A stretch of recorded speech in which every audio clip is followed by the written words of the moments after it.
Okay, testing. Okay. We are coming back from break. If everybody can be especially quiet, we are making sure that this is going to be available. We have a videographer here. We want to make sure if you do want to record, you of course can. But this is where they will be sitting. We're going to be looking at doing about half an hour, 40 minutes of a fireside chat conversation. We did provide some questions up front, and if there is time, they will be taking questions from you all, obsessed treasure hunters like we are. So many of you know, most of you here have been working on There's Treasure Inside by Jon Collins-Black, and we invited him to give a very special have a very special conversation, and his wife Kimberly is here to facilitate that discussion. We did include a few questions. Yes, round of applause, please.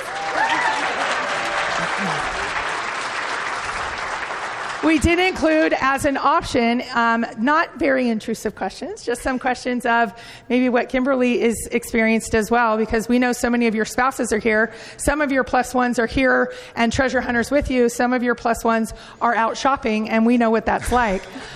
So we just wanted to thank Jon and Kim for being here. He has been gracious enough to sign a special book with a special message, and we will be making sure that comes back to one of you. So keep here after we do. This will be our last talk of the evening. We thought wrapping it up with a wonderful keynote panel duo. And anything from you? Thank you so much for being here. Thank you. Take it away, Jon and Kimberly.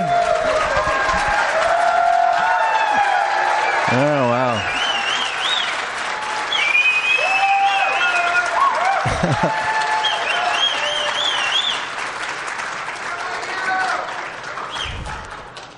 Wow, thanks. Everybody hear me okay? Well, we're excited to be here. And this is the first, and maybe the only live event I'll ever do like this.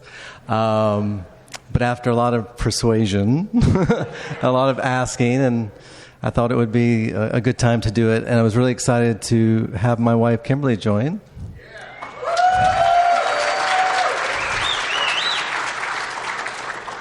So without further ado, I think we'll get into the questions. So from what I understand, we had a lot of questions submitted to Mike and Christy. They sent those over to us. We're going to answer or ask and try to answer most of them. But if you submitted a question and you didn't hear it, it's nothing personal. There were just some questions that I looked at and was like, I don't think I can answer that in a way that was either accurate or would actually, would be something I'd want to necessarily give away.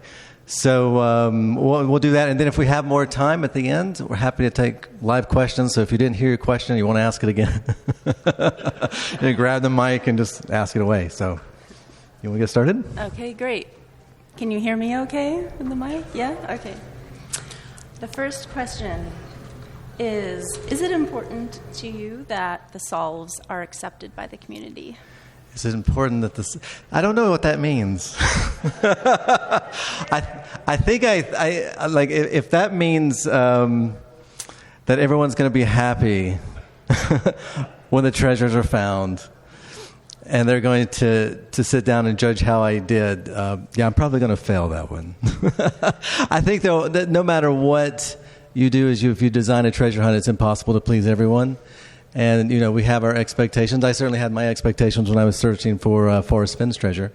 But I don't know if I'll meet everyone's expectations. But is that what you think the question meant? Probably. Like, do you think you can please everyone? That's kind Probably of what I took not. from it. Probably not. No. Okay. Louder. Is this better?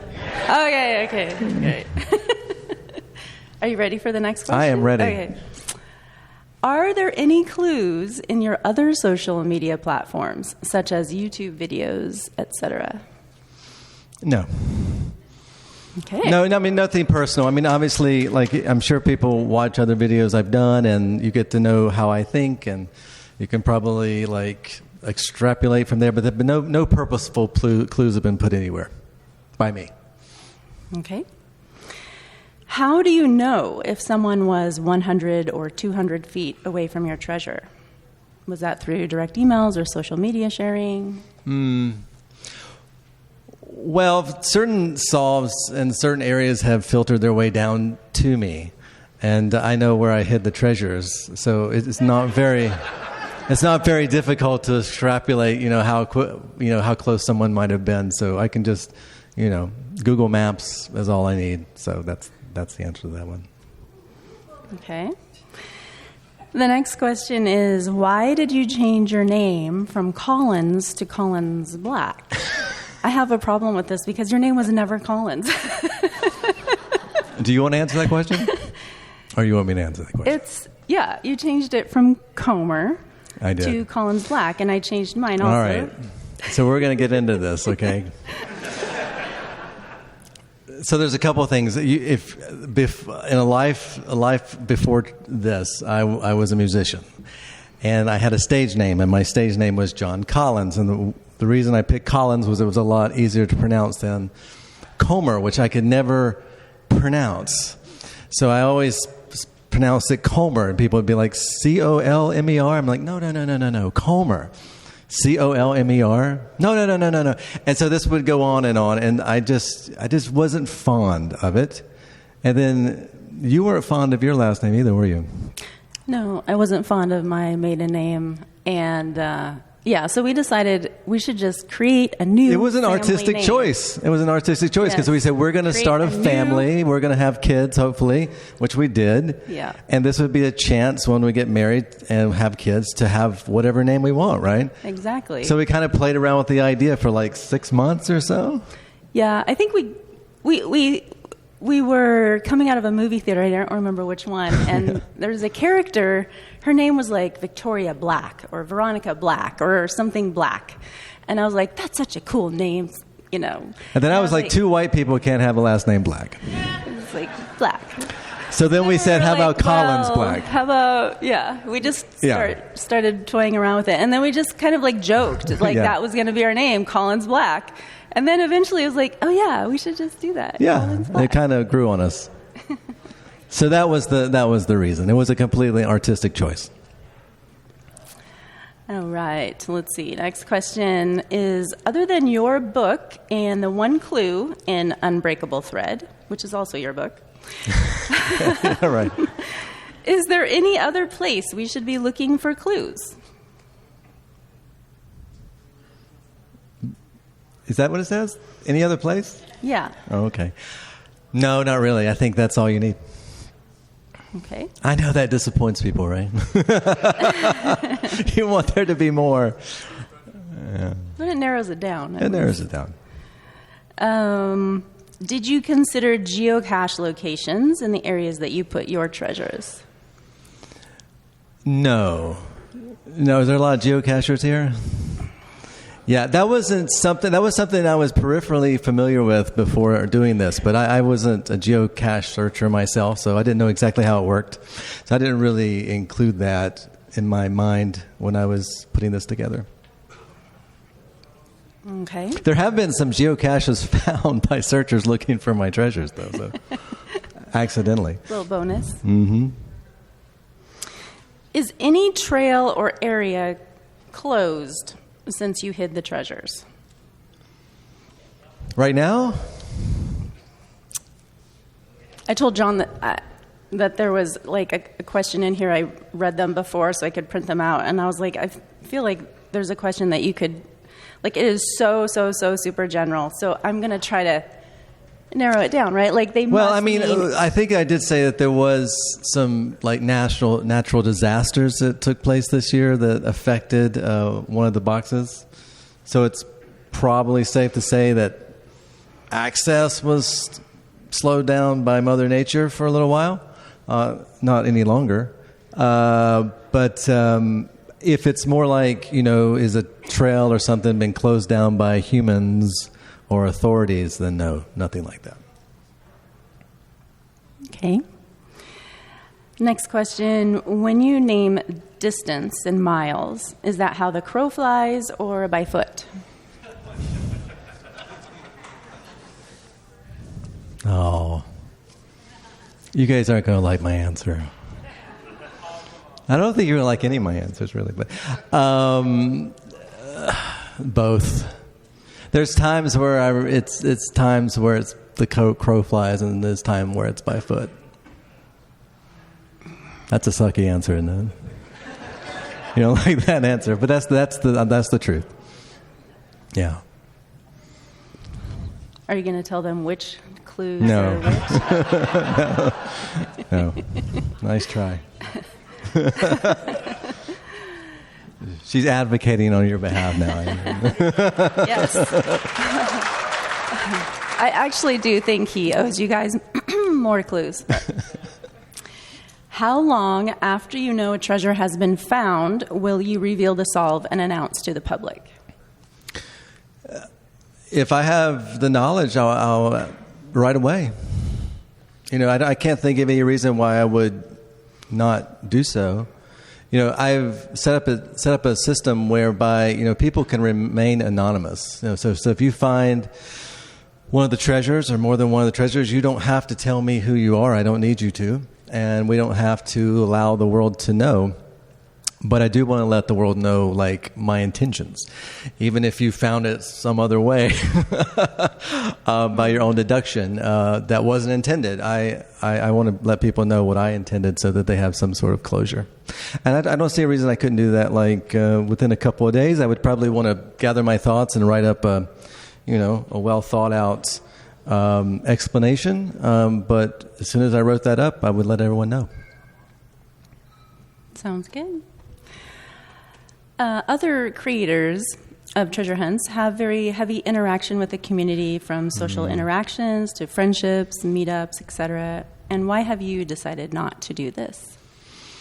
I think that's a fair question. I think it's a good question. I know there's a number of treasure hunts out in the wild right now.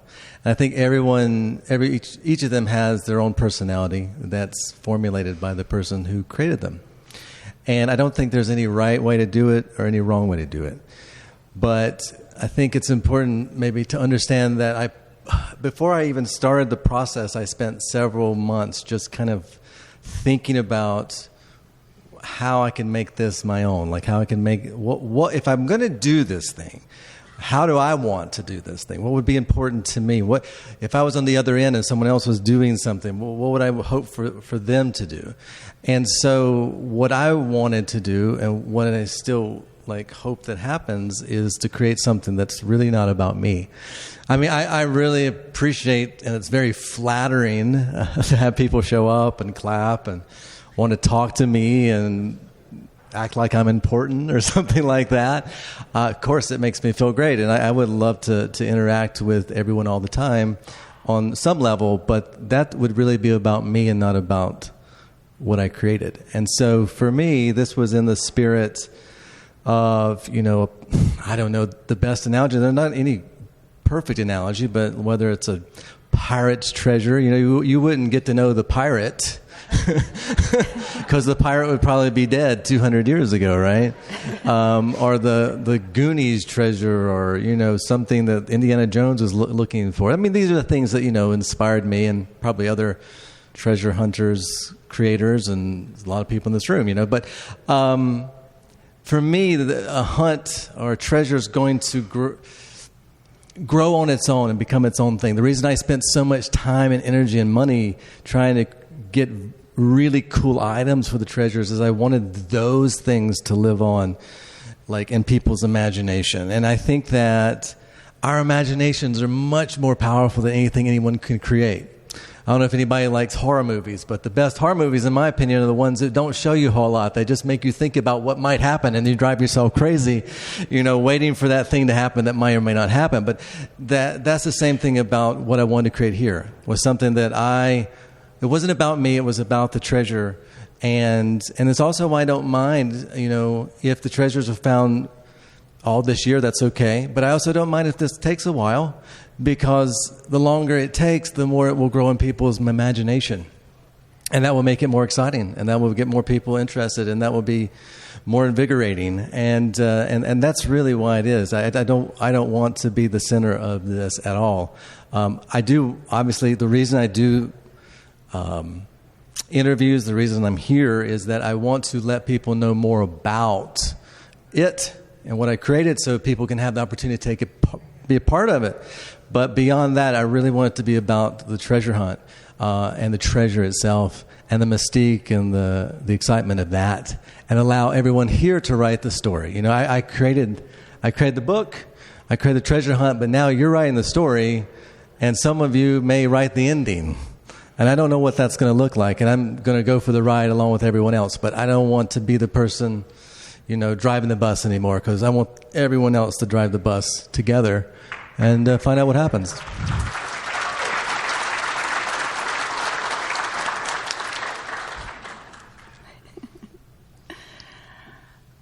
All right. Are you working on any other treasure hunts right now? Like, am I making other treasure hunts right now? I don't know. They didn't clarify. Oh, am I searching?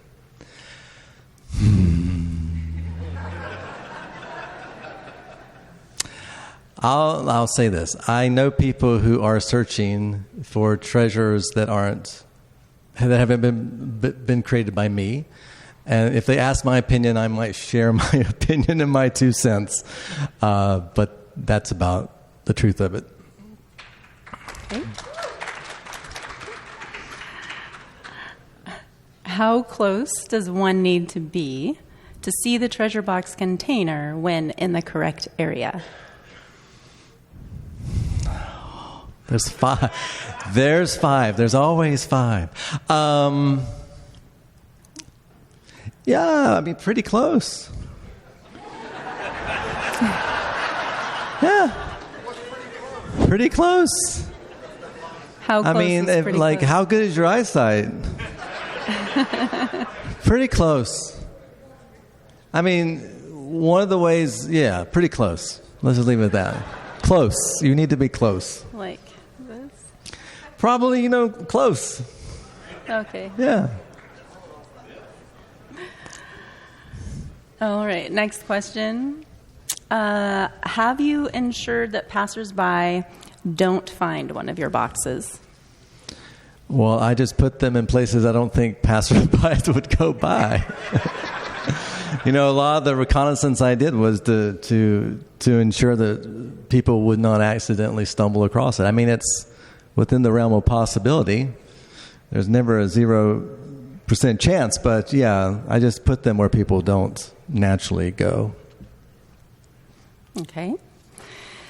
Is there a plan if something happens to you during your hunt, God forbid, on executing the ending of your hunt, like in The Secret? Does someone have information on who to contact and reveal the solution? Not yet. But when we were talking about this, we were like, might be a good idea. I don't like to think about dying, though. Yeah. But no, not yet, but we'll consider it. Okay. On a lighter note, what is your favorite winter activity? Skiing. Mine too. Oh, someone like that. There's one other person in the room who likes to ski too. Oh yeah, on a more serious note. Okay. A searcher has died looking for the treasure in the Forrest Fenn hunt and the Justin Posey hunt. Has this happened on your hunt? And if no, how would you manage this? Yeah. Did someone die on the Justin Posey hunt? Wow. Oh, okay. Anyway. Yeah, I mean, this is another question that people ask, and I understand why people ask it. What I can say is that, I kind of had the opportunity to go into this with my eyes wide open. I saw what happened with the Forrest Fenn treasure hunt. I saw the tragedy there. And so I knew that would potentially happen with this, because you cannot control other human beings' behavior, I have made it important. I made it a big deal to talk about safety in the book. I talk about it all the time in interviews. I always try to bring it up. I try to mention it over and over and over again, because that's about as much power as I have in the situation, is just to keep mentioning that safety is important. But at the end of the day, people are responsible for themselves. People get exuberant about, adventures and treasure hunts. I hope it doesn't happen. I put a lot of strong will and intention for, people to be safe, but I don't, at the end of the day, I can only hope, and I can only talk about safety. But at the end and also I understood that was a risk I was willing to embark on, for myself and for everyone that gets involved. But I hope that you'll be safe out there. And if you see friends or family members who get a little too riled up, that you'll kind of try to rein them in, because, it's probably not worth dying over.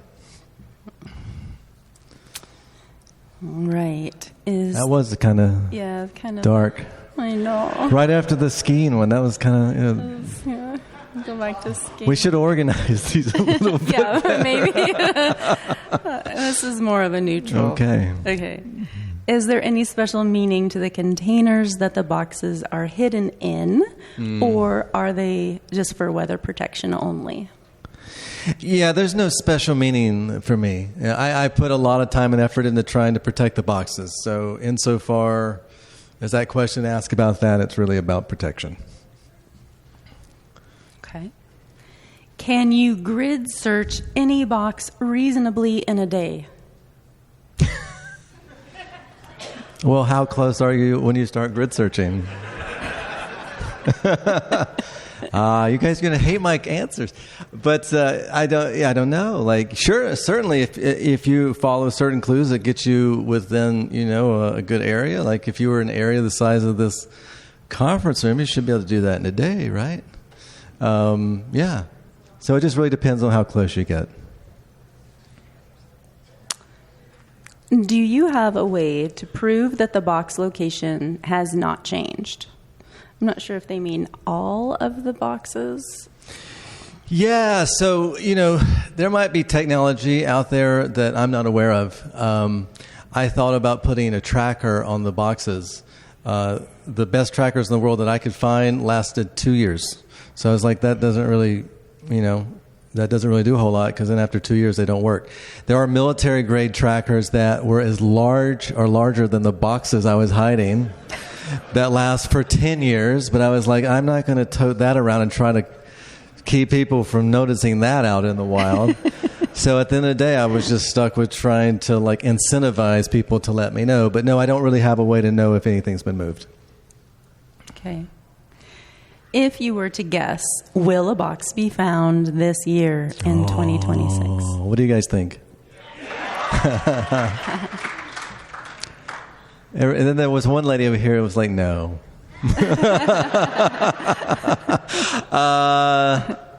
I think there's a good chance.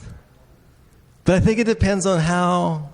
Well, I mean, there's always a good chance. There's a lot of people searching, right? A lot of smart people searching, a lot of people using a lot of collective brain power, which is really impressive.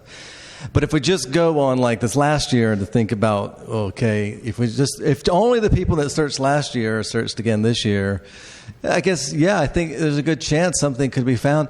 I think it would have to do with how resilient the searchers are. Because there's definitely been searchers who have been within a couple hundred feet. So if they go back and search all the areas within a couple hundred feet of every place they've been, there's a good chance. But people aren't always so resilient, are they? It's like that book, what is that children's book? Dan and Steve? Oh, Steve and Dave Dig a Hole. Have you guys seen Steve and Dave Dig a Hole? Yeah, it's a great story. I don't remember. Anyway, they dig a hole all the way in the ground, like an inch from where they could have found the treasure. And then they do that 12 more times in the book. Yeah. Yeah, so it depends on how resilient people are. Are any special permits needed to get access to the location of any of the boxes? Well, I didn't need a permit to get anywhere that I went, and I don't think that's changed. So no, I don't think there's any permits that you need. Okay. Can the boxes be seen at night? Do you have a flashlight? I mean, if you have a flashlight, yeah. Makes sense. Would I recommend you search at night? No. That sounds difficult, but like if you want to, I know a guy. I have a friend who searched at night. I don't know what he was thinking, but yeah, I mean, you could theoretically, if you had a flashlight or headlight, you could see it at night. But you're not condoning. No, I don't think it's a good idea. Yeah. Is there a lead searcher for any of the boxes that you are aware of? I don't know how to answer this question. I think that here's the thing. I maybe, but I haven't. I don't read the emails. I mean, there are things that get to me, but like the vast majority of I don't know where people are specifically or who those people are. So when I say someone was within a couple hundred feet of a box or maybe two boxes, I am extrapolating based on a lot of information, but not necessarily like one person's email. So I would say no. I don't think of things in terms of lead searchers. That's a slippery slope too. I think because for every person who lets or tries to let me know or lets me know that they're searching, I think we have to realize there's maybe 100 people who don't. So like to say someone, even if I knew someone was close, I don't know if they're the closest person because there's 100 other people who didn't tell me what they were doing, and to assume that person is the one who's leading, I think would be presumptuous. So. Good point.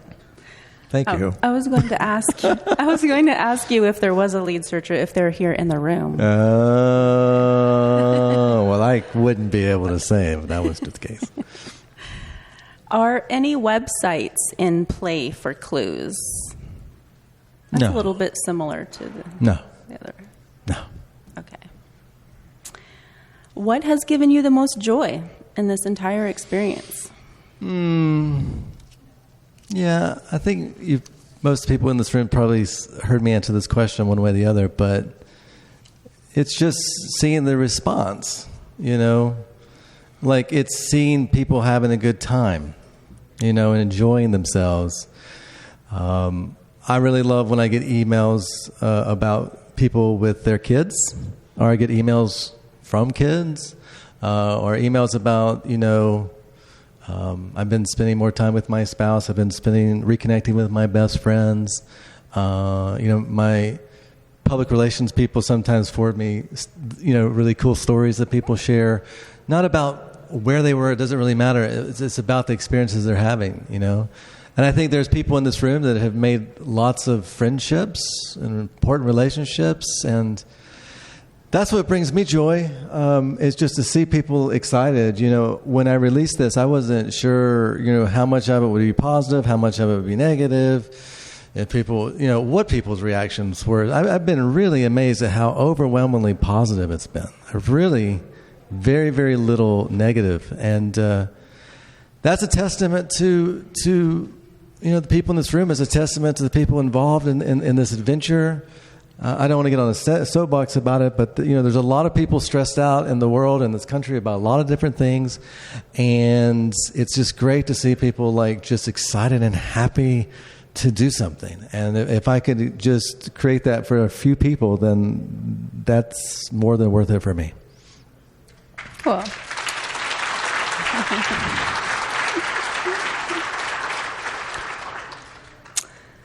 The next question is, why didn't you share all the coins in the Seth Gould boxes? But Yeah, that's an interesting question because I did share all the coins. So I'm assuming someone's assuming that there's a coin for the lion's share box. Yeah. There was never a coin made for the lion's share box.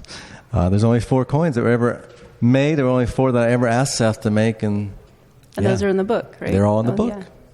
They're all in the book. Okay. Is there anything that you would do differently now that you're over a year into the hunt, looking back? Not about the hunt itself. I think I've answered this question in a different interview. I would have not had so many typos in the first edition. I was not very happy with myself about that. But that was just a product of me doing everything myself and me racing against, a lot of timetables. And it was a very difficult book. A lot of you know that I founded with a friend of mine a children's book publishing company. We print, we publish dozens of books. We have over a dozen coming out this year. But this book, with the way it was created and the quality that I wanted, it was exceptionally difficult. And I was doing everything myself, and I'm used to having like 10 people helping me do these type of things. So anyway, I'm just going to ramble about my typos forever, but yeah. That was basically the only thing. Okay. What ride is TTI in the Treasure Hunt amusement park? Oh, yeah, I forgot about this question. That's a cool question. I was going to do some research on that. What do you guys think? Space Mountain. That's a good one. Anyone else got a suggestion? Pirates of the Caribbean. That would... Space Mountain, why? Because you're flying around in the dark? Fair enough. That's a good one. I like that. Okay. We'll go with that. Space Mountain it is. Okay. If you were to guess, which box will be found first? God, guys. I'm trying to remember what I've said before.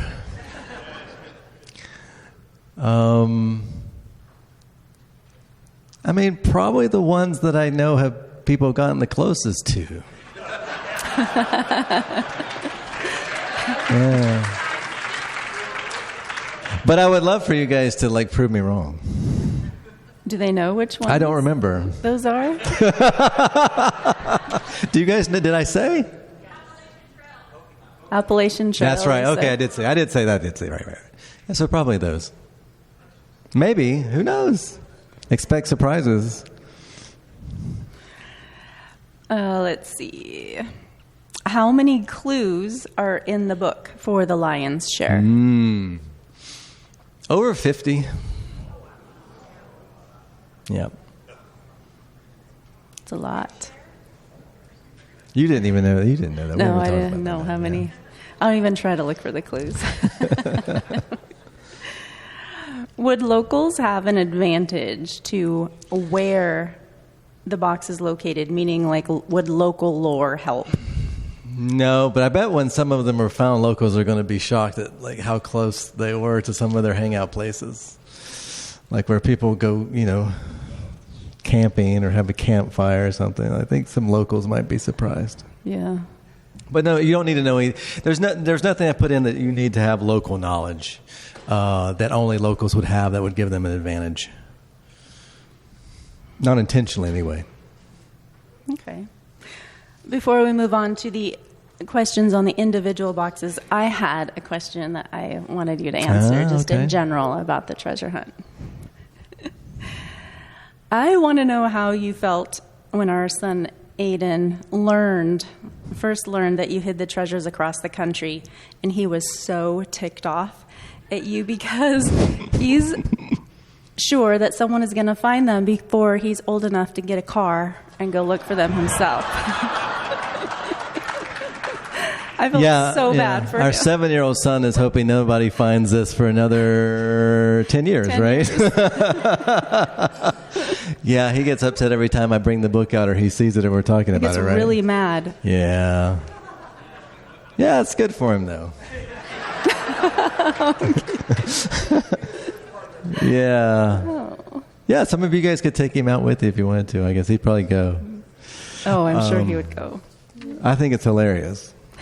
You don't feel bad? I have a couple of questions for you before we go on. Oh, okay. All right, let's see what Kimberly has to say here, because she knows what questions I'm going to ask, but I don't know what the answers are. So, okay. Let me put my glasses. So, are you enjoying this project?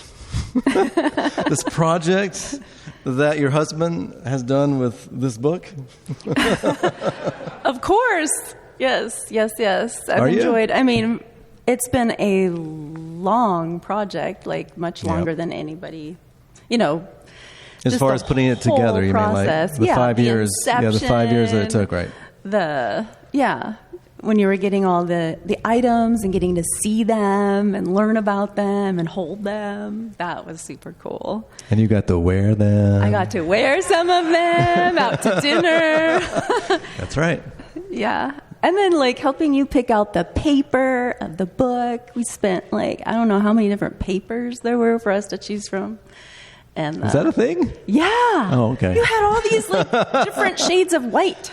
Oh, that's right. Yeah, that's right. All of that. Yes, it's been fun. What has surprised you the most, Kimberly? I think what surprised me the most, probably two things. The gorgeous intricacy of Seth Gold's boxes that he made. They are insane. I kept asking the boxes John, are better than they look in the book, aren't God, they? I kept telling you, like, are you sure you really want to put this somewhere? Like, can't we just keep these things? They're just gorgeous. Yep.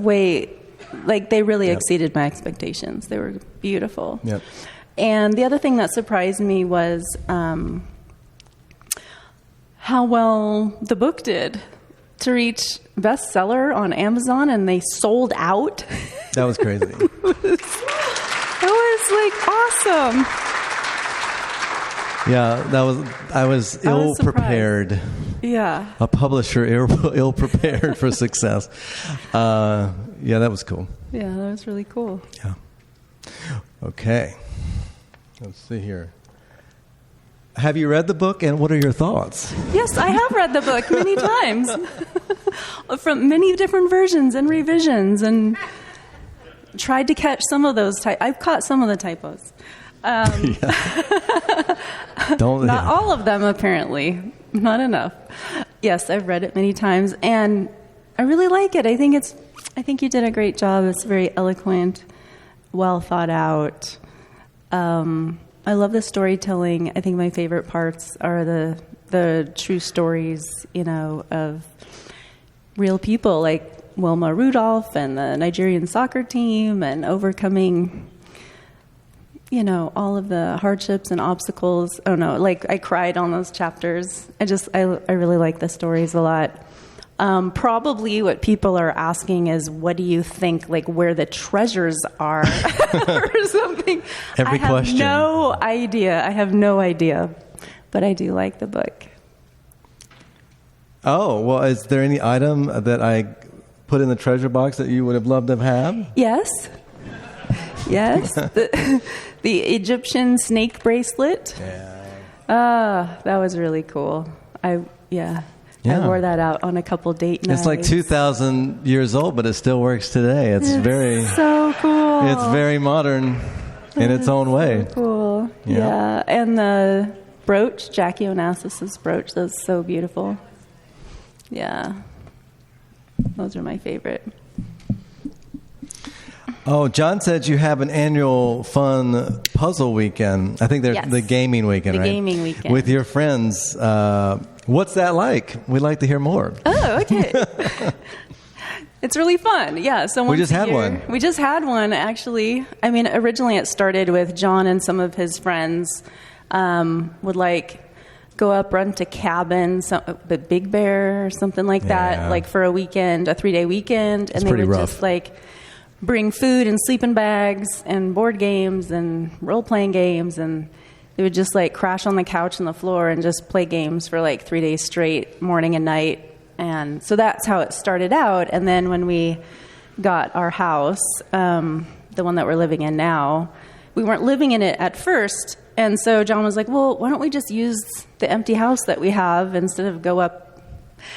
So it just kind of grew, and then we moved into the house, and then we still had the people come over, and then it grew to more spouses and more significant others. So now it's not just a group of 8 guys, it's couples and everything. But we had 25 people, I think, at our house.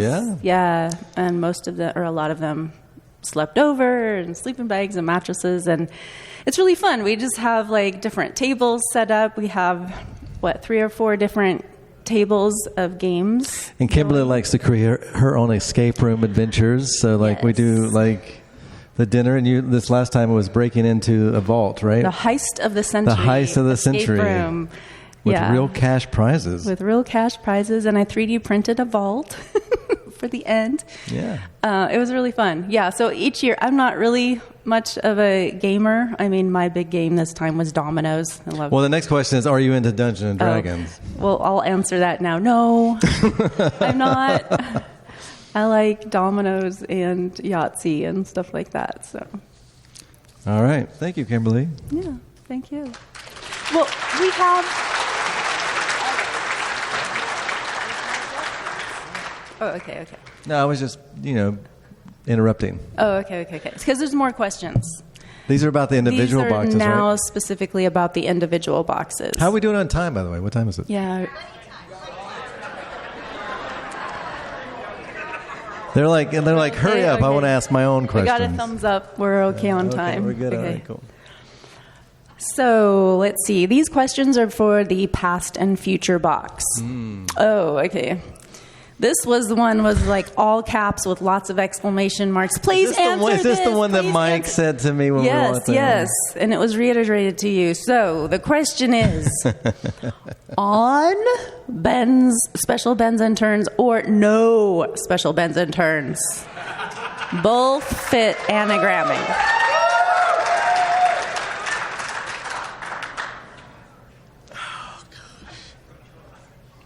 When these boxes are found, you guys are just going to hate me for. You're going to go back and like listen to these question and answers and be like, oh God. It's not on. No, it's not. It's not on. What?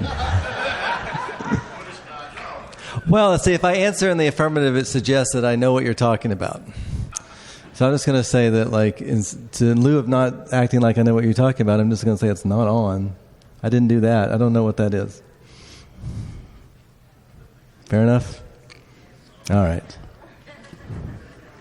One more time. Oh, if those are the choices, then it's not on. On is incorrect. Okay.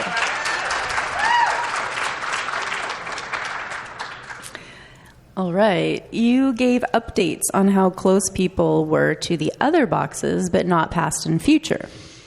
Can you give us an estimate of how close a searcher has been?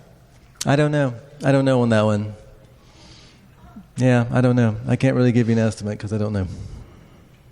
So probably not very close. Well, but there's so many people that I don't know. Yeah. I mean, not that I know of, like, not within a couple hundred feet that I know of, but that doesn't mean it hasn't happened. Sure. I mean, theoretically it could have happened, but I don't know. Are video games involved specifically to the solution for past and future? Ready Player One, that's what you were asking me, right? What's the question again? Are video games involved specifically to the solution? Games are involved specifically to the solution. Maybe we should say is a video game or games? That would be yes. Oh, okay. Games are. There's a little bit of a clue. Yes, How... probably the closest thing I've given to a clue tonight. Yeah, I think so. How many of the 5 clues in the word search have been solved? As you said, not all 5 have been solved. How do you know this? I mean, you guys are just going to hate these answers, but like, I don't know because I don't know. Like, I don't know because I don't know how many people are out there who've like solved it or haven't solved it. But I think it's the thing people are asking when they ask this question. I think either you have all 5 of them solved or none of them solved. That's kind of how I think it's going to go down. Yeah. So I know I just created mass confusion with that answer, but So if they have all 5 solved or nothing, Probably. or none of Most them likely, solved, yes. are you saying then Yes. that you haven't seen anyone give you all 5? I haven't looked closely, but I don't think so. Okay. All right. Now we're going to talk about the lion's share box. Okay. This is kind of out of order, I guess, but lion's share box. Is the lion's share box larger than all the other box values combined? Was that the question, value? Because I think also in size and volumetric, it Yes, might be you've as talked well. about, well, maybe answer both, like. Volumetric, it might be as well. Value, yes. Yeah. The lion's share box is the shiznick. It has the lion's share in it, and it is pretty awesome, and it is worth in excess of all the other boxes combined, for sure. Yeah. Okay. And is larger in volume as well. Yeah. Is that right? Yeah. Well, then combined? Yeah. I don't know. Probably. Volume gets a little tricky, but value, yes, for sure. Also, on this note, it's so interesting. When I was reading these, I decided to go back. It got me kind of inspired. And this week, I ran some numbers on the value of the treasure currently, because I wanted to. You probably know this if you've seen interviews I've done, but I wanted to have a treasure that I thought would likely grow in value over time. So the longer it takes for people to find it, the more it's worth. That's pretty cool. By my rough back of the napkin estimates, the treasure has appreciated over 80% in the very first year. So whatever I've said about the initial value of the items, you can almost double it in a year, which is a lot faster than I was expecting. But yeah, it's significantly more than it was a year ago. That's cool. Mm-hmm. How many chapters have clues in them for part 1, lion's share? I think every chapter has at least one. Well, hold on a second.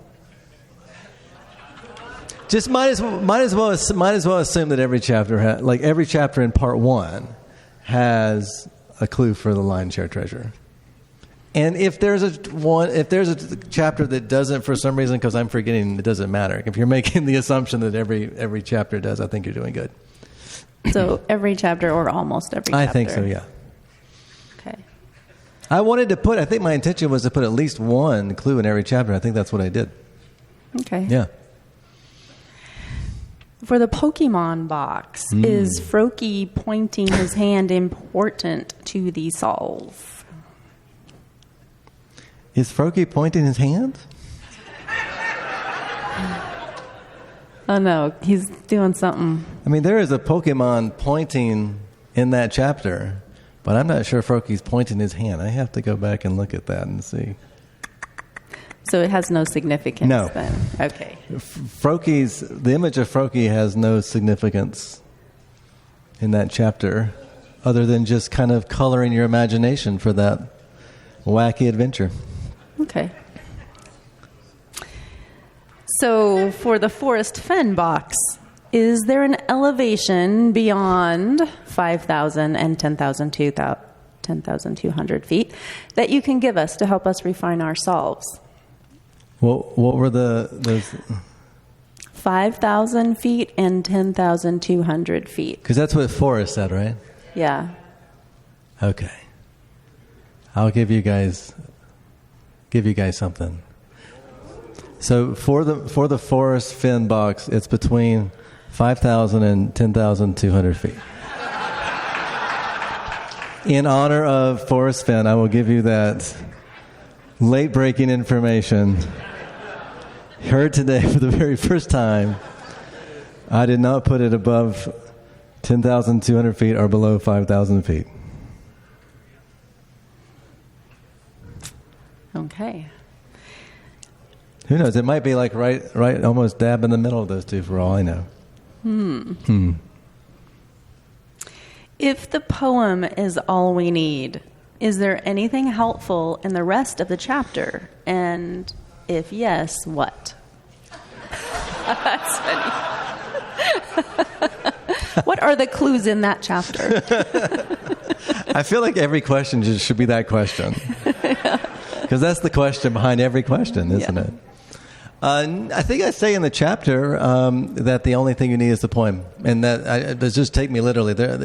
Yeah, that's all you need. I don't think I put anything else in the chapter that's clues. That chapter was an homage to his hunt, so I just basically said that's what he did with his, that's what I'm going to do with this box. Kept it very simple. So everything is contained in the poem. Cool. So where warm waters halt is very general in Forrest Fenn's solution. Is yours as vague, or is it more specific? Was Forrest Fenn's very general and vague? That's kind of like, I don't know. I think that was vague. You think his was vague? Yeah. But there was an actual place that is in the solve, right? Yeah, but warm waters, that could be anything. Well, of course, then mine's vague too. Okay. But there is a warm water. There's a warm waters in my mind that I meant when I wrote the poem. So to me, it's very specific. Okay. Yeah. All right. Those are all our questions. Are we done? Yeah.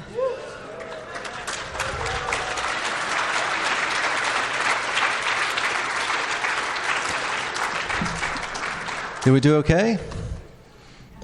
Okay. More. Well, now you get to ask us stuff just off your cuff. Oh, hold on. I have to choose? Okay, you guys choose. I don't want to be responsible for choosing.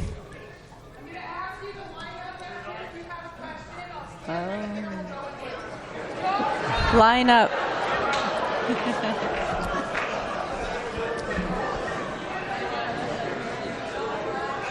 Where are they recording this from? Huh? Where are they recording? I want to see the recording. You ready? Test it. Test. Oh. Okay, it works. Hi, my name is Kimberly. Beautiful name. Oh, hi. This might seem super random, but I am wondering if you consider yourself religious. Oh. Is that too personal? No. Is this for me or Kimberly? Oh, it's for you. My dad was a minister, so I kind of grew up in the church. If you mean by religious like that, like church going, no, not really. Spiritual, yeah. Spirituality is very important to me, and I personally believe there's much more to reality than just what we see here in our three-dimensional world. So I'm very spiritual, but I don't know if I would be like religious in the way some people might define that word. Thank you very much. I appreciate it.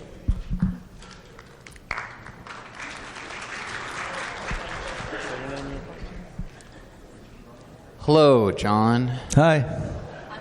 My name is Misha, but people call me 3D Bronze. Thank you very much. I appreciate you. Thank you. My question is, you seem to allude to errors in your book not being clues. So my question is, and what everyone is wondering, is page 90 missing a clue or an unintentional error?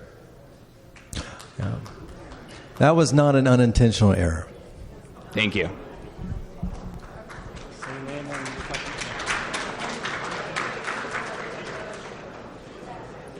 Hi, my name is Cascade. Thanks so much for taking our questions. My question is, if you were to estimate, how many hours did it take you to make the word search in the past and future chapter? I don't know. What? A long time. Did it? Yeah. 10 minutes. A long time. I don't know. I didn't keep track of those things, but many hours. There were many renditions and many hours. That was a challenging thing to do. Your name and your question. Okay. Hi, guys. My name's Larry, and thank you for being here, first of all. We really appreciate it. I'm curious, there's a wonderful picture of the two of you hiking in the wilderness in the book. Any chance you'd share that location? No. No. I thought I'd try. No. It was somewhere between 5,000 and 10,200 feet. In the Rockies north of Santa Fe. And below Canada, so yeah. First of all, thank you. I think everybody here shares that sentiment. But my question is specifically for the lion's share. There are a lot of images and illustrations in there, and my question is, if you were to take all of the images out and just a textbook, do you think somebody could find the treasure with just the text alone?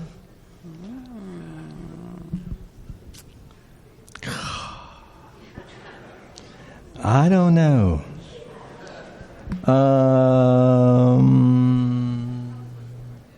Hold on a second. Let me think.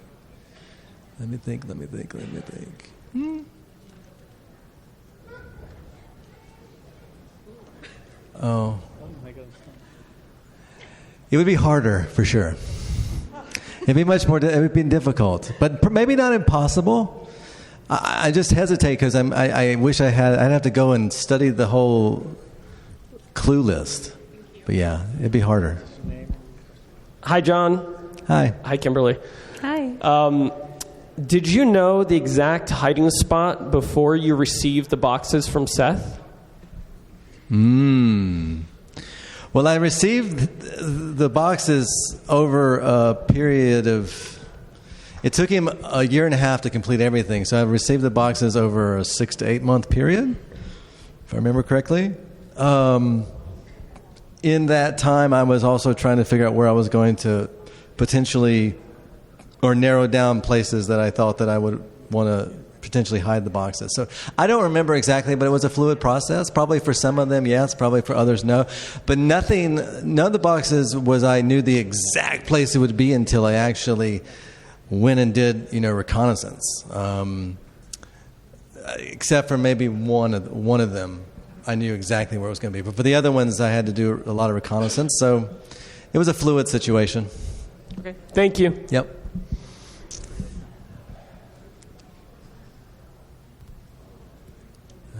Bring them closer to you. Oh, that's nice. Now I can see people better. Hello, John and Kimberly. I am USA China 1, or Sam. In Joyce Serenade, this is about the lion's share.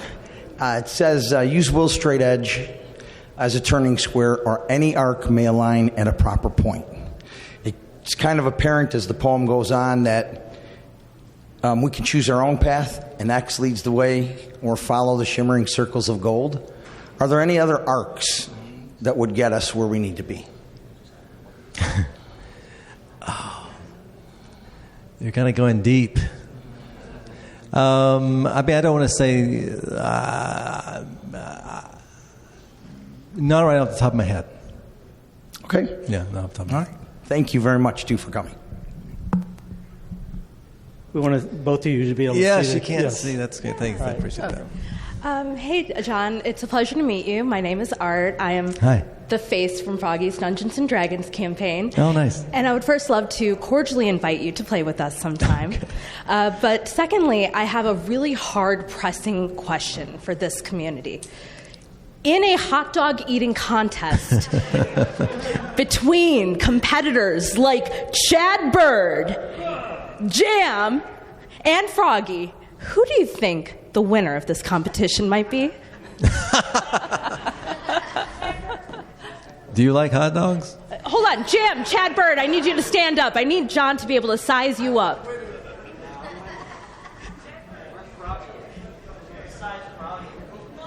Well, Chad looks really motivated, so I'll go with Chad. Yeah, Chad is... Woo! Caw-caw! Well, thank you so much for your time. I really appreciated meeting both of you. Thank you. Thank you. Hi, John. My name is Chris. I'm from San Diego. First of all, I'd like to thank you very much for your beautiful book. Greatly appreciate it. Thank you, Kimberly, for supporting him in his project. It's been very meaningful to many of us. My question is, as this idea to hide 5 boxes reverberated between your ears, you had to establish priorities because there's trade-offs. Should I select a beautiful place? Should I select a meaningful place? Should I select a historically significant place? Should I find a place that fits the clues just the way I want them to fit and is also safe? What was your top priority for those 5 boxes? I would say a mixture of when I could, areas that like had some sort of significant meaning to myself, and then the beauty once I was on the ground, and really making final decisions. Of course, you also have to make decisions about where people go and how they move in that area, and what's logistically possible.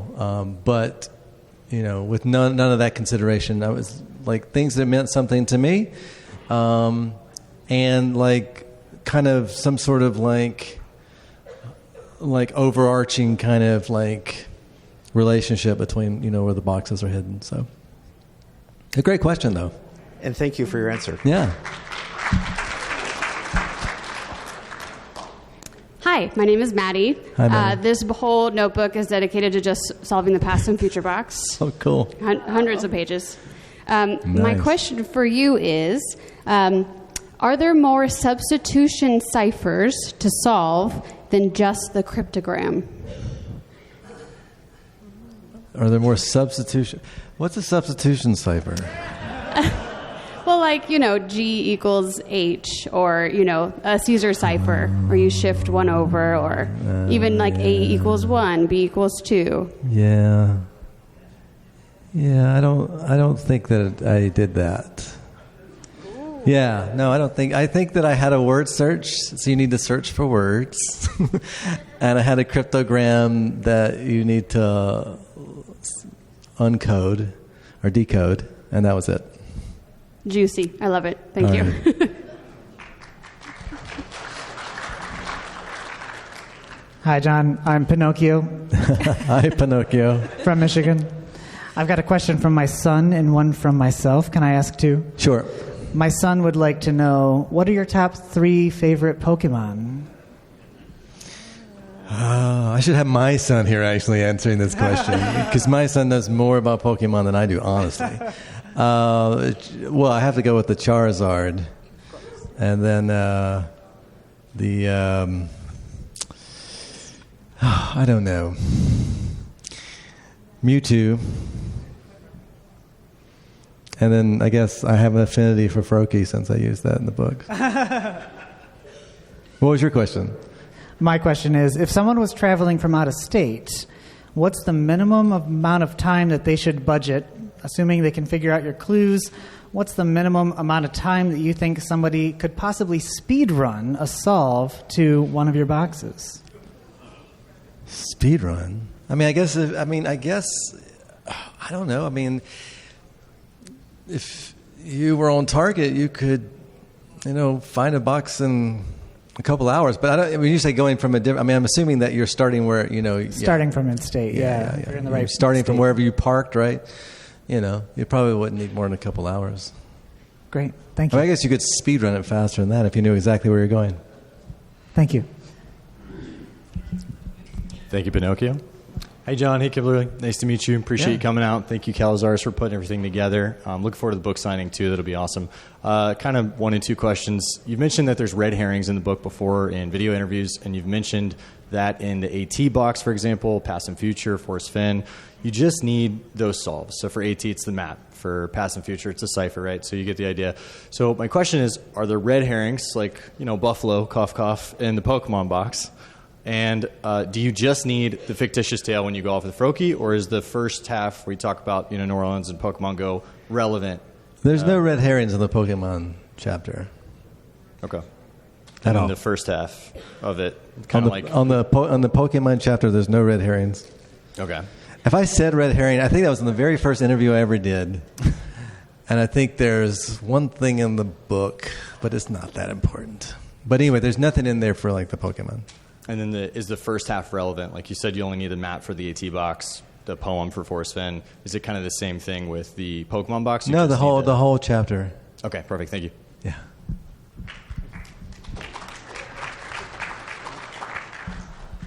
Hi, John. There's several mistakes in the first edition, and they've been corrected in the other ones. My question is, how many actual editions are out there? I know there's at least 3 because I've got 1 and 3. Yeah. Are there more editions?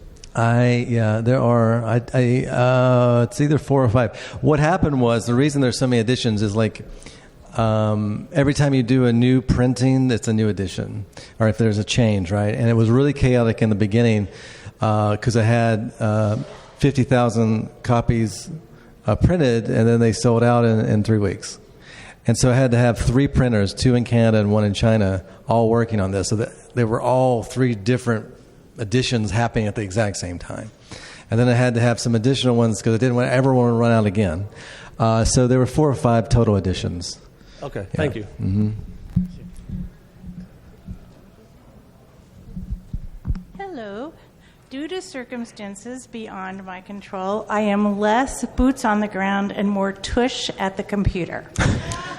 I am not computer savvy and have had to learn all of these new strategies, chat, GPT, and things like that. Yeah. Do you think it's possible that some of your searchers have been hijacked by things online? What do you mean by hijacked? Getting strange messages. From whom? I don't know. I have no idea what other people's experiences are online. I just wanted to make sure that it was a totally book thing and not an online thing. Totally. Okay. Yeah. Thank you. Yeah.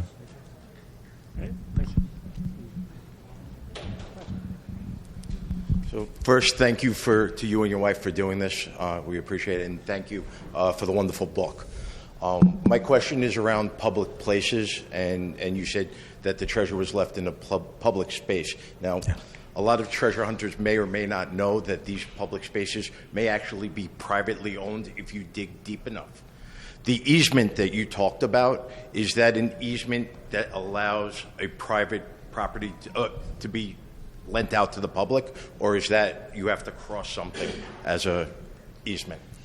I think I was just trying to make it a very specific distinction. Is like there's some public trails where, like, if you do like a vast amount of research, you'll find out that maybe like 100 yards of it is on private land, but there has been an agreement set up that that's just public access. That's a rare thing, but it is a thing. And I know some people do a deep dive, and I didn't want people to get all worked up about that. So that's why I said that. But otherwise, you don't have to go on any type of private property for any real reason at all. Thank you very much. Yeah. Hi, John. Nice to meet you. I'm Brian LaBerge, and glad we got a chance to ask you a question. Yeah. So hopefully an easy one that you can answer. You'll be the judge. So all the boxes, you've mentioned from a safety perspective, when there's snow on the ground, don't go hunting. Are there any boxes hidden where, under normal weather circumstances, they wouldn't have snow? Okay, ask me that one more time. Yeah. Are any of the boxes hidden where, under normal weather circumstances, not crazy weather, that they wouldn't ever get snowed on? Probably. Fair. But we just had some crazy weather patterns, right? Where like three-fourths of the country were like iced out, right? The non-crazy weather pattern, ignore the crazy weather pattern, like that you wouldn't expect the box to be snowed on. Yeah. Okay, awesome. Thank you. Yeah.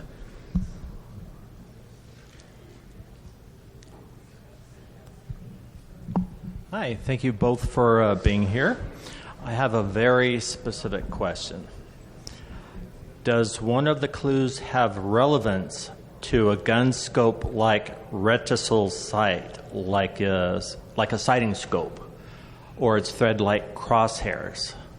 That's a very specific question. That does not sound familiar to me. Yeah.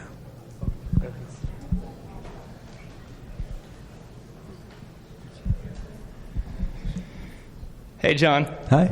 So, thank you so much. After the Forest Fen treasure was ended, my heart was broken. And then you came out, and you gave us something else to do. And so thank you so much for that. My family and I, we were really digging in, we're really diving in, we really love it. We're really involved. So my question for you is pertaining to the Forest Fen box. And, Forest Fen left us a map. I call it the Fen Zone. It's got 4 states on it. And my question is, are there any other treasure chests other than the Fen box hidden in that Fen Zone? Oh. Well, I can't answer that question, but I think we should just extrapolate in our minds that, if you have, 5 boxes spread out, that's a pretty big area, the Rocky Mountains, right? Yeah. I can't answer that question, but I can just reiterate that there's 5 boxes spread out in different parts of the country. So, I think that the cool thing potentially is that when a box is found or another box is found, it's going to kind of start to eliminate general areas and it's going to narrow things down more. So those will be revealed, but the Rockies were kind of Forest Fen's thing. Okay. If you don't mind, I have a question for my mother. She's not here. She couldn't join me. Quick question. The olive jar, when we do reveal... The pickle jar or the olive jar? The olive jar. Or if you called it the pickle jar once. So when it's finally revealed and we all finally figure out what's in there, is it going to make us happy or is it going to make us sad? Oh. I wish I knew. Is it going to make you happy? How did it make you feel? I think I was less emotionally attached than some people are. So I think my feeling was more of oh, this is going to be really cool. But I don't know. I don't know if it's going to make you happy or sad. I don't know. I'm sorry I can't really answer the question. That's okay. Thank you, John. Okay. Thank you for your time. Hi, John. Thank you very much. Josh from Orlando. Wanted to give you a softball. Okay. With your background as a musician, and I know that you've got the chapter, Make Your Own Special Music.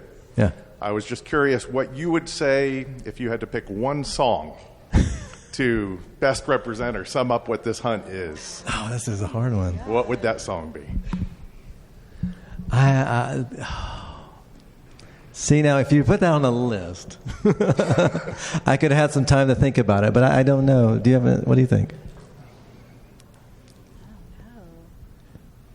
Song to sum it up? I don't know if one song would sum it up, But let me get back on that. Maybe I can answer that question and they can provide it later for me on a podcast or something. Sounds good. Thank you. Yeah. Hello.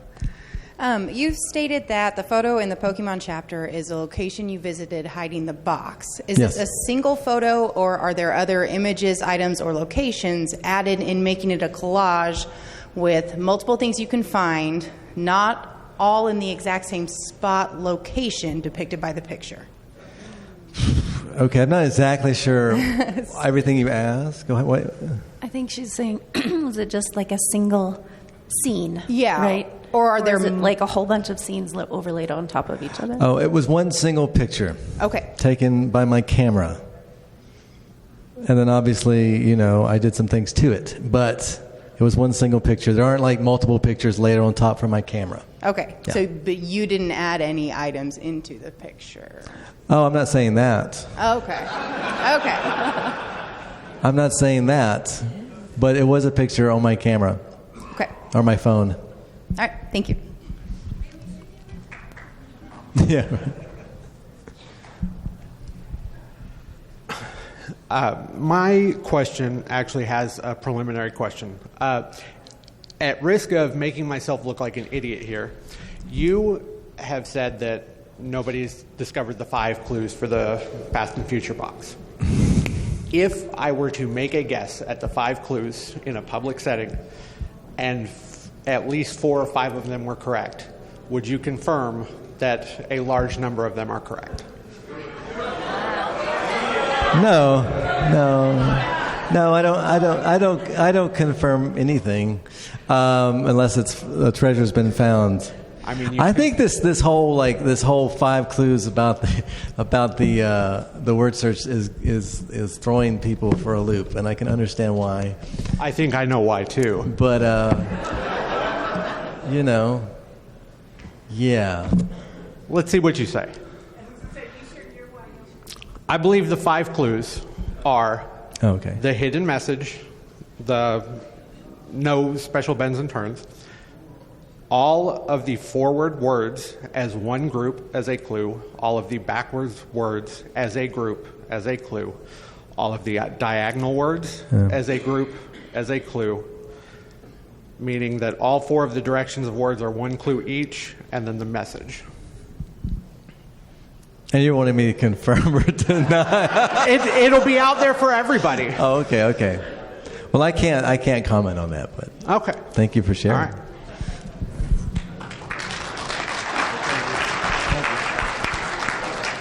Hi, John. Thank you for taking the question. Can you eliminate a state that borders one of the boxes that the box resides? So you mean when something's found? No, eliminate a state right now. Oh, no. No. Come on. Eliminate one state for all of us right now. There's nothing in Puerto Rico.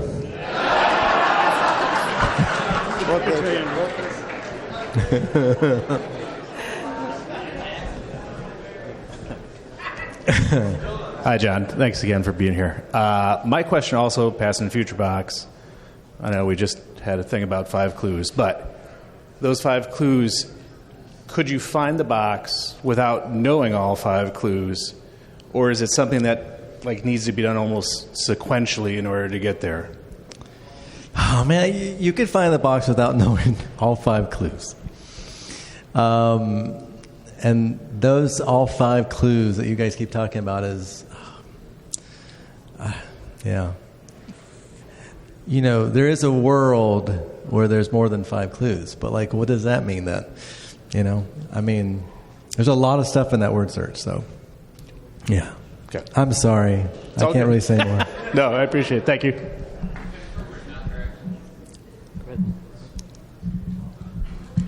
Hello. Hi, John. My name is Laura. I want to say thank you for coming and answering all our questions. I'm also looking for the past and future box, but I'm not going to ask a question about it. As treasure hunters, we're sometimes asked by hikers what we're doing and often give a harmless cover explanation. When you were hiding your treasures, or when you were searching for Forrest Fenn's treasure, did you ever experience this? If so, what did you tell them? What was the first part of the question again? As searchers, sometimes we're asked by hikers, what we're doing. One time someone saw me. I was wearing a frog shirt, and it had just rained, and there were a bunch of frogs.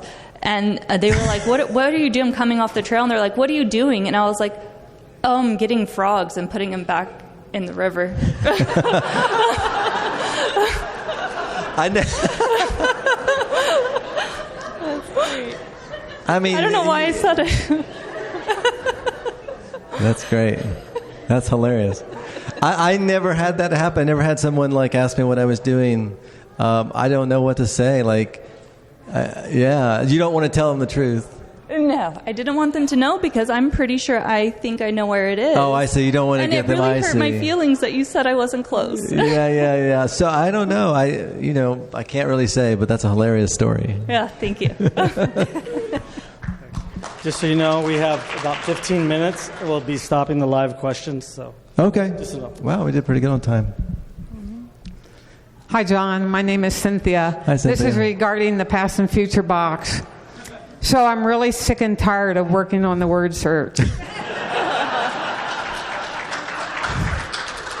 It's interesting. My sister texted me, I think, about 2 weeks after the book came out, and she was like, I was on a 5-hour Zoom call with 500 people talking about your word search. And that was like 2 weeks in. I was like, what? Yeah, so I can understand your frustration. So my question is, can the PNF box be found using just the story in that chapter and the cryptogram without solving the 5 clues in the word search? It'd be a lot harder. That word search is pretty important. Yeah. Okay. Sorry, Cynthia. Okay, that's cool. Thank you. Yeah.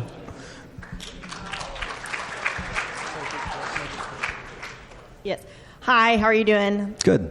The resolution of the map for the AT footpath box is significantly better in the ePDF than it is in the printed version. Does the increased level of detail create any competitive advantage? No, I don't think so. I was really, I really spent a lot of time having the printers send me actual physical copies of what that was going to look like, and I went over it with a magnifying glass from each printer that I had do it, and I think everything's, and I'm losing my eyesight anyway, so I think we're okay with the printed version. Excellent, thank you. Yeah. Hi, John. Thank you. You talked about how you explicitly ruled out Yellowstone when you were hunting for Forrest Box. Yeah. How did that affect the way you built this hunt, and specifically how you wrote Chapter 9 on confirmation bias? Oh, well, yeah, I mean, I don't know how it shaped it other than I just, it's just funny because I spent a lot of time searching for that box, but yet I made an assumption that would never have let me ever find it in a million years, And I can't tell you exactly why I made the assumption other than I heard him talking about it, and I was like, oh, it really sounds like, he wouldn't put it someplace there because he was concerned about the legalities of it, and I just, and I wanted to kind of narrow things down, and so I just made a real kind of rookie error, just eliminating something for no exact reason. And so that was a huge confirmation bias because it led me to never consider that. And I also was and this is interesting, one of the big things was, I know there's some debate about 9 Mile Hole, but let's just go with it. I heard about Forrest's hunt in early 2016. I think he hit the box in 2009, 2010 or whatever. And I just assumed that there's just no way the box could be in the most obvious place because thousands of people had already searched there, and I'm sure they would have found it. And so I think that was the big takeaway, right? And it's interesting. I go back to that resilience thing, or Dave and Sam dig a hole.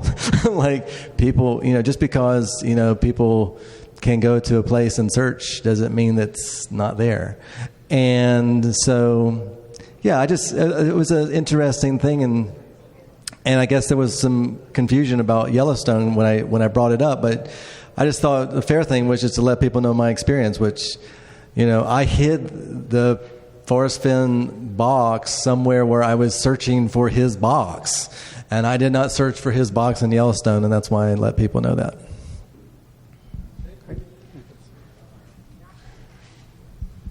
Hello, is there more than one Pokemon that's hidden? More than one Pokemon that's hidden in the purple image at the end of the Pokemon box?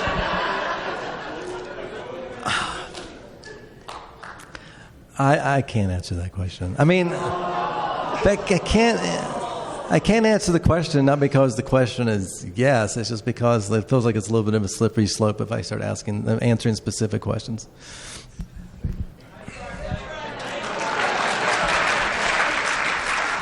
Nice try. You got the crowd behind you, though. You took one for the team. Hi, Jon and Kimberly. Thanks for coming today. I'm Stacy, and you just clarified that Puerto Rico, again, or reiterated that. But my question is Alaska and Hawaii still in play in this? Yeah, they're part of the United States. Yeah, for sure. Thank you.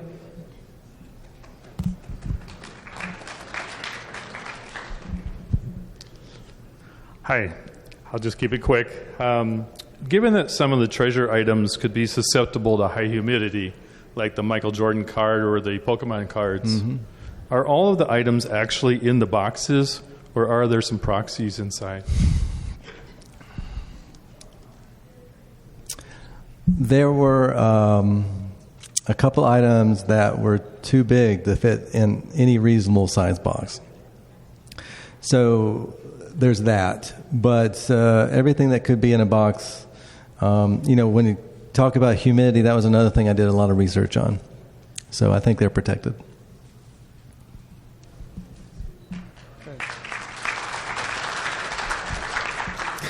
Hello. In the past and future chapter on the word search, the word line is found and also needed to complete the hidden phrase, line them up. And it sort of breaks a rule that you established during the decoding of the secret message. Was this intentional or not? I mean, I think that you're on the right path. Oh, I'll do that. Yeah, thank you.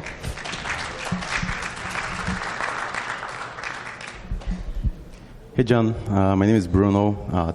Thank you so much for taking this. My question is, do all letters in the word search have to be used in a meaningful way? No. Thank you.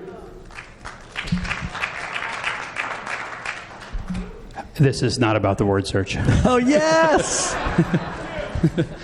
Sorry, I wanted to thank you for all the joy of the puzzles, but especially I enjoyed your humor through it. Like, for instance, the jar of flies, and maybe also the clapping of the Pokemons.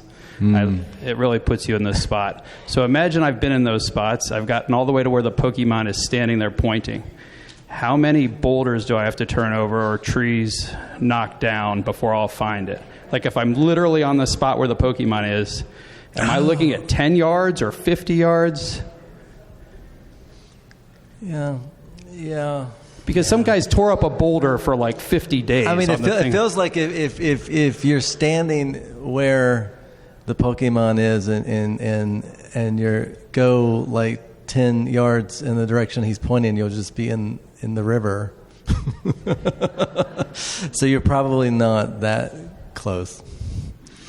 You probably need to go a little further. Perfect. We'll have 5 more questions. Thanks. Okay. Hi, John. Thank you. My name is Max. When I first started on this search with fresh eyes, one of the boxes, I was leaning towards a more urban setting for the solve. I just wanted to ask you, though, obviously now with more time, it seems, and there's no red herrings, right? So everything seems to be more in a nature setting. But would you say that there's any that is close to an urban jungle? Thank you. Yeah. I mean, I really talk about Mother Nature a lot for a reason. I think that, stick with that.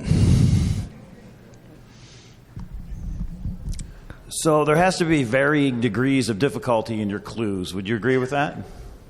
Yes. So as a favor to me, Cowlazars and K-Pro, and all of us at Seeking Treasure Con, could you tell us what's the most basic, easiest clue in the book? No. I don't know, but that's subjective. That's subjective. No, I mean, that's nice try, Mike. All right. I had to try.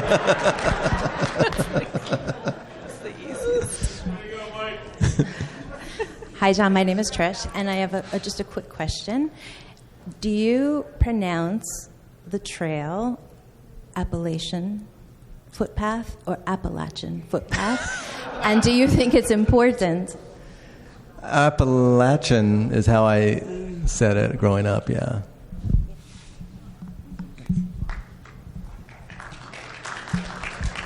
Hello, my name is Chris. I wanted to know which box are we closest to in Vegas, or about how far is the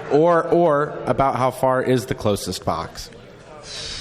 I'm not. No comment. For neither? No. Sorry. Hi. You should answer these questions. Sorry. That's okay. Okay, so my question is, now that the search has been going on for a little while now, do you feel like you've given sufficient amount of clues for each box, or do you feel like any of the boxes you're like, maybe I should have given one or two more? And if so, which one? And do you feel like your searchers are like off on a wild goose chase and you're like, I need to reel them in at all? Well, there's a lot of people searching. I mean, some people are on a bigger goose chase than others. Some aren't on a goose chase very much at all. It's a question I ask myself, will there be a time where I need to give more public clues or not? I don't know. Let's see how this year plays out. I'll reevaluate. But I don't know the answer because, again, I don't want to jump to too much conclusion. It's just been a year, So you haven't seen any particular box where you're like, gosh, they're way off. All my searchers are way off on that one. Well, there's a lot of people searching, so I think that's probably true for every box. To a certain degree. But then it only takes one person to find each one. So. All right. Yeah. Well, thank you so much. I mean, there are people, there are things that are generally correct by a lot of people, So it's not that everyone's wrong about everything. That's not true. I know we're coming up on time, so I'm going to try to keep this brief, but I just want to say an extended thank you to you, Jon. I was just talking with my buddy Matt, and I know that we've got a lot going on in our personal lives, but I really am grateful for what you have put out into the world and the way that it has been kind of a beacon for all of us to, focus on, to, dream about, to get excited about, even in the midst of our, shitty lives and jobs, jobs being lost and family members sick and whatnot. So it's really amazing to have something to, get excited about in this world. So, thank you.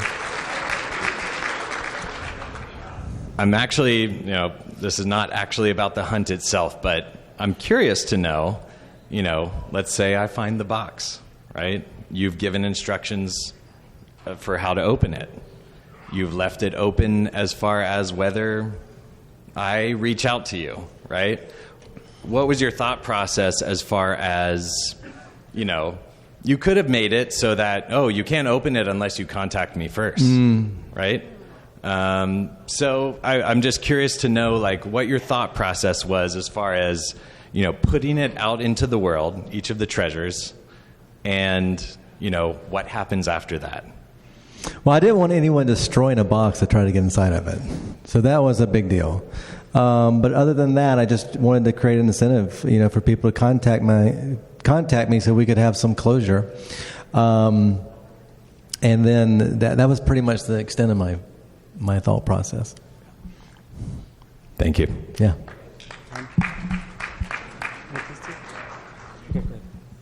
Hi, Jon. Good to see you guys. When you guys were Forest Fin searchers, were you watching YouTube shows and all those things? No, not really. You were just focused on the book and going for it. Yeah, well, there was a lot less. Well, I don't know. It seemed like there was a lot less back then. I think there were a couple of online forums. Yeah, and so I'd try to go back and read the history of that. I probably watched a video. I mean, I'm sure I watched Christy and Mike's videos or something like that at some point. Yeah. Hey, Jon and Kimberly. I'll try to make it quick. I know we're on time. Regarding the Pokemon box, as you can imagine, interview after interview, there's still great debate about the phrase "past the Ozarks." This has people looking all the way up as far as the Great Lakes. Wish I was joking. I'm not. Wow. I've driven from Statesville all the way to Houston and back. Is it safe to say you never went further north than Interstate 40? As a kid?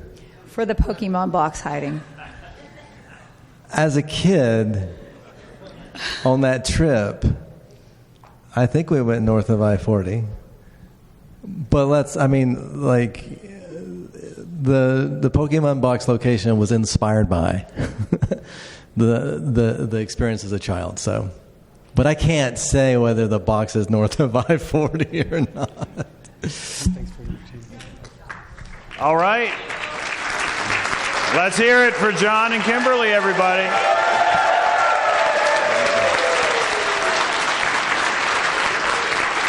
So I just want to remind everyone that the unedited video of the Q&A today will be uploaded to the Cowlazars YouTube channel, unedited. Several people have already asked me, will it be edited? It will not. The full Q&A will be uploaded. And thank you both for coming to Seeking Treasure Con. Thank you to Jon. Thank you to Kimberly. I'm not sure about you, but I think we have about 6 months of shows, analysis, and some phenomenal content that's going to come. We will analyze every laugh, every turn. And make sure you get to Barnes & Noble tomorrow. Jon is not able to sign because if he signs for one, he's going to sign for 300, and he will be in here until midnight. So I will try to offer, if you don't have someone, I might be able to grab an extra book and help you out, but come and see me after, because I know a few of you are flying out. But we just wanted to say thank you so much. This is beyond anything I could have imagined. So gracious, wonderful. We are going to walk them out, but we have the raffle. We have over $50,000 in prizes donated by all of you. It's pretty crazy. Gold and silver, etc. We will do that after we get our gracious keynote speaker escorted out. So we will be back in 3 minutes. Don't go anywhere. You don't want to miss next step. Get your raffle tickets in.